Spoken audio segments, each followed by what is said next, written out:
The village in it with a map and a plan. No place too tiny for this determined man. Crossing the counties one by one, you'll see in every English corner a bit of history.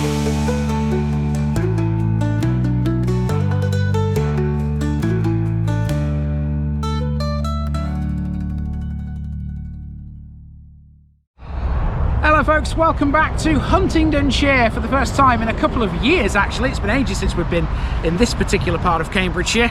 Now behind me there you can see the A1, and today we have a village that's literally just off the A1. It used to be on the A1 years ago. This one's got a connection, a big connection with the Romans. Let's have a look. This is Watermills.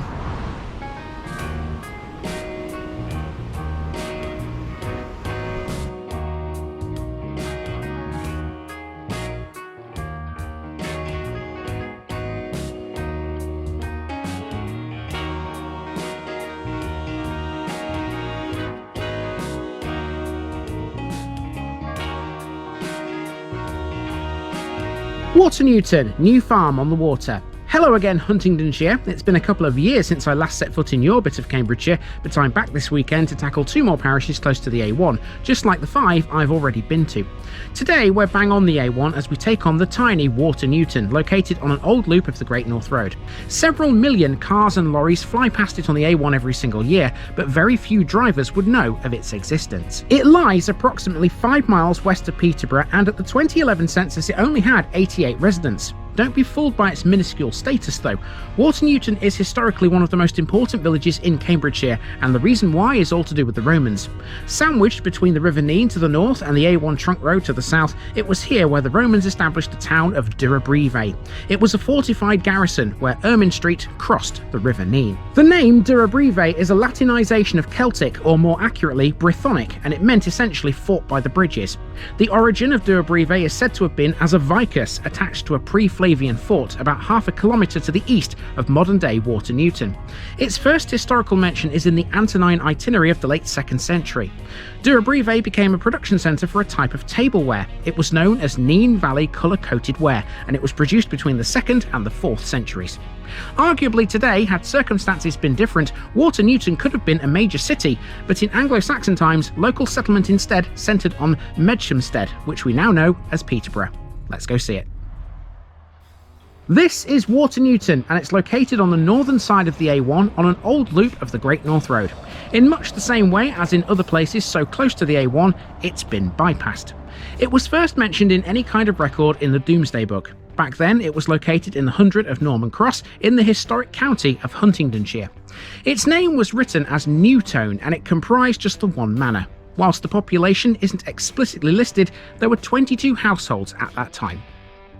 Using that figure and those of similar settlements as an estimate, Watermills was probably home to anything between 77 and 110 people. It has roughly the same population today. It remained within Huntingdonshire until 1965. From then on, what with the boundary changes here and there, it was moved around a bit. It became part of a now defunct administrative county called Huntingdon and Peterborough before in 1974 transferring to Cambridgeshire, where it still remains today. The village may be small in size, but it's big in history, with the whole area, including neighbouring Castor and Chesterton, having huge links to the Romans. Watermills sits close to the old Roman town of Durobrivae, which was well known for its Nene Valley ware pottery. A Roman military garrison was stationed here too. Given the Roman links, it's no surprise really that Watermills Church has a stone Roman coffin situated in its grounds.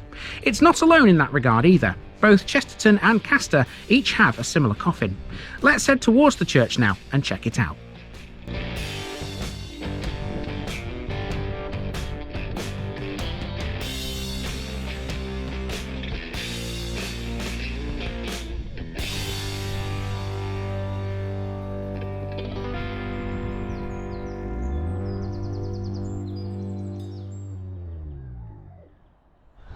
So not many houses so far, but there are a few more. We'll catch a few of those later. Next job though is to check out the church, which you can see just here. Let's have a look. Watermills has had a church since at least the time of Domesday. The current building, dedicated to St Remigius, is thought to have been on this site since at least the 12th century. Many of its original stones have been built into later walls. The tower is mostly early 14th century, with the exception of the top 6 feet, which are modern. Otherwise, there's a nave with both north and south aisles and clerestories. There's also a south porch and a chancel. An octagonal spire sits atop the tower, and a clock is set onto the south face. On the west wall of the tower is a niche containing the figure of a man in a long robe with hands in prayer. Supposedly, that's the tower's builder. 3 bells hang within it, and 2 of them are of a great age. One of them is dated 1400. The Roman coffin mentioned earlier is set against the foot of the south tower wall. There's an ancient stone effigy against the south wall too. It's of a man dressed in a long gown who's praying. It's said to date from the time of Edward III. Inside, there's a floor slab that commemorates Admiral Edward Edwards. Edwards died on board a ship called HMS Pandora. He was lost along with the vessel when it sank in the Great Barrier Reef off the coast of Australia in 1791. It was carrying prisoners from the Bounty back to the UK for trial. This church has struggled with congregation numbers in recent years, and as such the number of services are now a bit limited. There are no regular ones anymore. Given that it's very close to the busy A1, the church is surprisingly quiet and peaceful. Some very beautiful views are to be had here, looking towards the River Nene.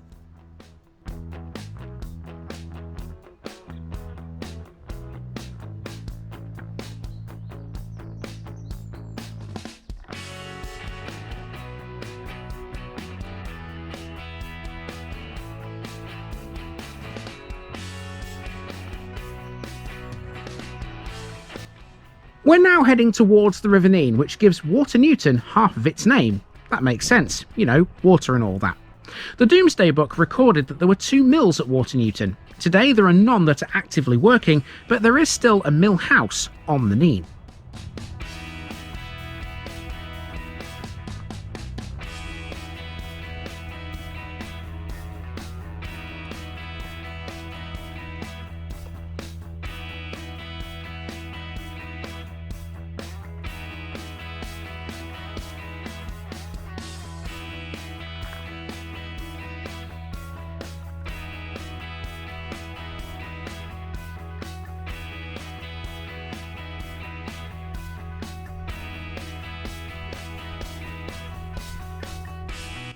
Water Mill is a large 3-storey and attic watermill built in 1791 by J. Compton. It was constructed from local freestone with a roof of Collie Western stone slates.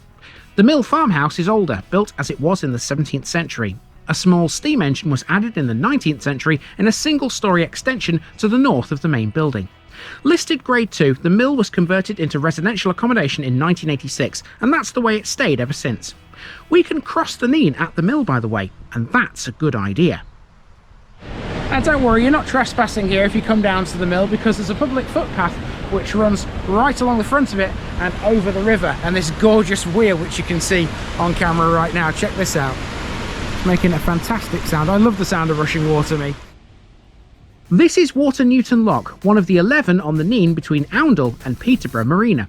You may recall we saw another of these last time we were in the area, at Alwalton.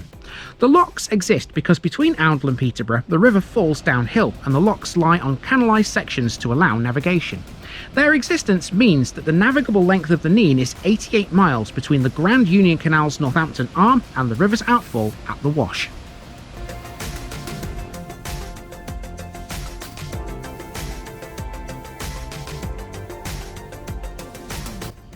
Peterborough, which is 31 miles inland from the coast no less, was the Nene's tidal limit until a lock and sluice were built at Doggin a Doublet in 1937.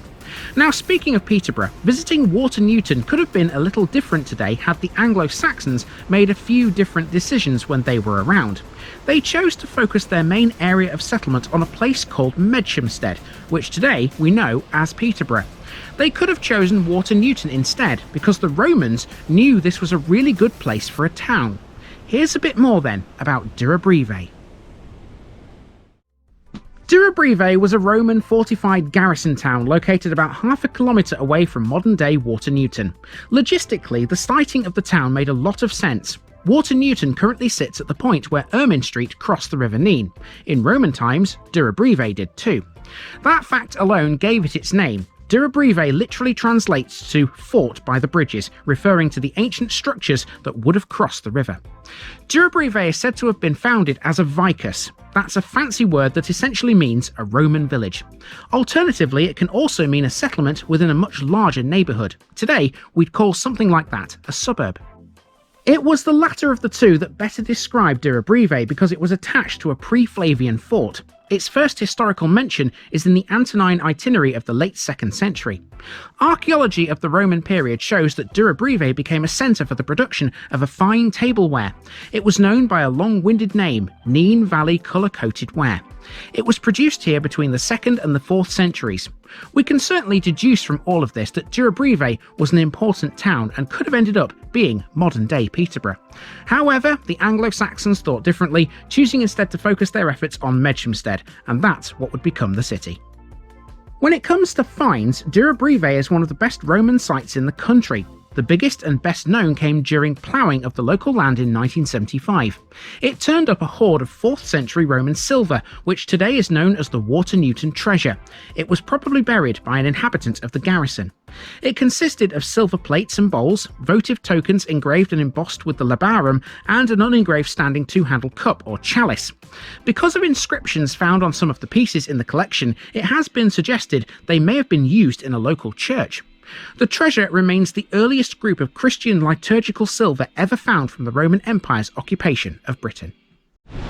So there you go, there's a little bit more about Durobrivae, the Roman town that used to stand here in Watermills. Now, if you know where to go, you can actually see the remains of Durobrivae. The trouble is, though, they're a bit hard to get to. You have to sort of stop on the A1, kind of. There's like a little track off to the left-hand side.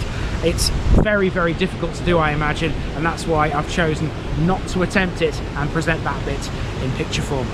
So from the lock, which is where we still are, it's time to head back to the beginning because there's not a lot more to this place. I'll see you down the road in the next one.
Time to head off down the road to the next one, and we're not going far. Using the A1, we're making our way to another place that has strong Roman connections. Join me there tomorrow, everybody.